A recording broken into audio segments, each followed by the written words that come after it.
मैं कौन हूँ? Who am I? यदि हम आपसे पूछें आप कौन हो तो आप क्या जवाब देंगे? वीडियो को पॉज कीजिए और 2 पल के लिए इसका जवाब सोचिए। शायद आप ये कहेंगे कि मेरा नाम फलाना है, मेरी उम्र इतनी है और मेरा व्यवसाय इंजीनियर, डॉक्टर, प्रोफेसर इत्यादि है। जरा ठहरिए और दोबारा सोचिए, यदि आज ही मौत आ जाए तो क्या तब भी आपका जवाब यही होगा?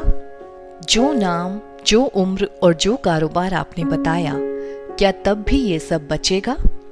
नहीं ना। तो जो बचा वह क्या है? वह एक शक्ति है जिसे हम आत्मा कहते हैं।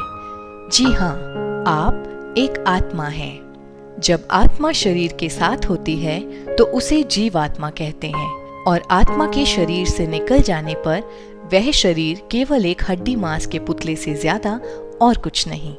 मैं आत्मा शरीर से अलग हूँ। आत्मा को रथी भी कहा जाता है।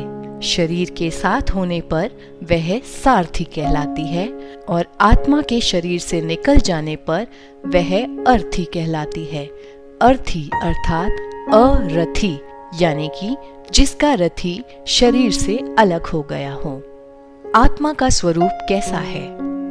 आत्मा ज्योतिर्बिंदु है, बिल्कुल एक सितारे के समान, जिसे हम पॉइंट ऑफ लाइट भी कहते हैं। क्या आप जानते हैं कि आत्मा शरीर के किस हिस्से में रहती है? अब चलिए आपको यह भी बताते हैं कि आत्मा भ्रिकुटी के बीच रहती है। यह मस्तक उसका सिंहासन है। इसीलिए तो कोई भी शुभ कार्य होता है तो तिलक भी मस्तक पर ही लगाया जाता है। यह रिवाज भी आत्मा का ही यादगार है। अब इसे थोड़ा गहराई से समझते हैं। जैसे एक कार को चलाने वाला ड्राइवर होता है, ठीक उसी प्रकार इस शरीर को चलाने वाली आत्मा है। जब कार का एक्सीडेंट होता है तो सजा किसको मिलती है? क्या गाड़ी को?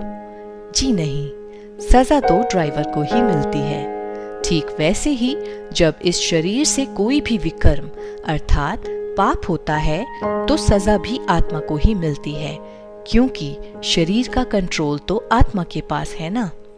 तो यह शरीर जैसे कि एक रथ है जिसका सारथी आत्मा है।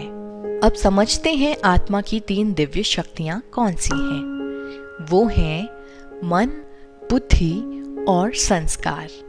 जब कोई भी संकल्प अर्थात विचार आता है तो सबसे पहले वो मन में आता है, फिर बुद्धि से होकर गुजरता है। बुद्धि उसे परखती है कि यह संकल्प सही है या गलत। इसके बाद सही या गलत जो भी कर्म हम बार बार करते हैं वह हमारा संस्कार बन जाता है।